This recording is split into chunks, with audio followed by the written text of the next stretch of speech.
Shri Anandamayi Mat Ki Jai.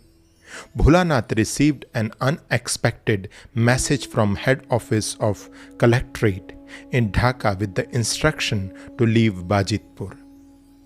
Anxiously, he travelled to Dhaka along with this body and stayed at his brother's single-room rented accommodation.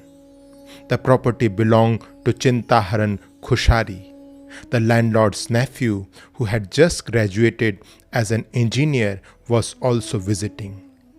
He would silently sit inside the room where this body was staying, veiled and observing silence.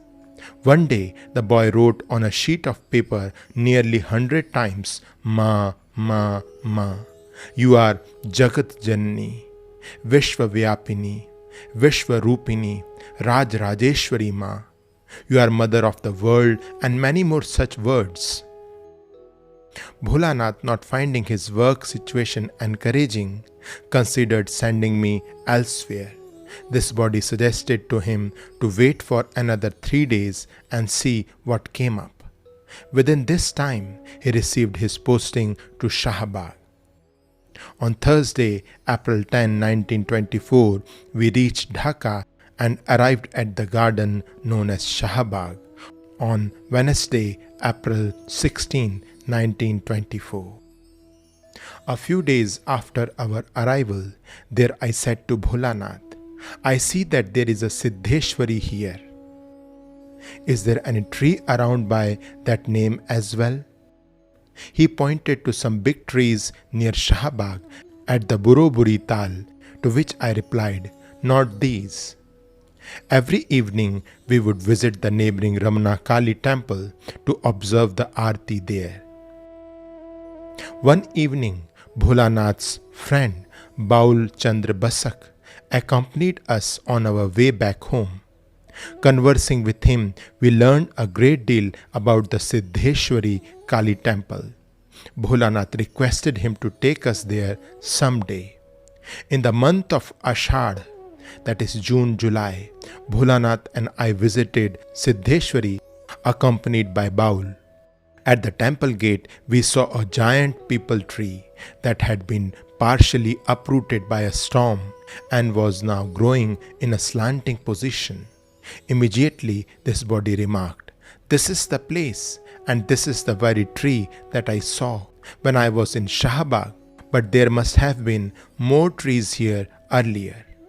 In response, Baul confirmed, "Yes, there is a belief that a banyan, a peepal, and a sandalwood tree had grown together to form a tree, which came to be known as the Tinitri tree." I now knew that this indeed was the Siddheshwari tree. Baul informed us that a jyoti can be seen in this tree depicting the radiant form of Siddheshwari Kali. Sometimes it moves back and forth between the tree and temple and dwells within the deity established as Siddheshwari, another form of the radiant Kali. The days passed by in Shahbag and I continued observing silence. One day, a neighbor's family came for an outing with their children.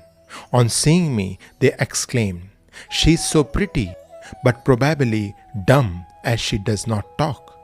They were eating something and this body offered them some salt. At this they remarked, "We never asked for salt. How did she know that we needed it? Look, she is smiling. Poor thing, she seems to be deaf as well." Returning home, they told others about this incident. Afterwards, on making inquiry about this body, the elders in that family brought a sick boy of 8 for healing to Shahbag.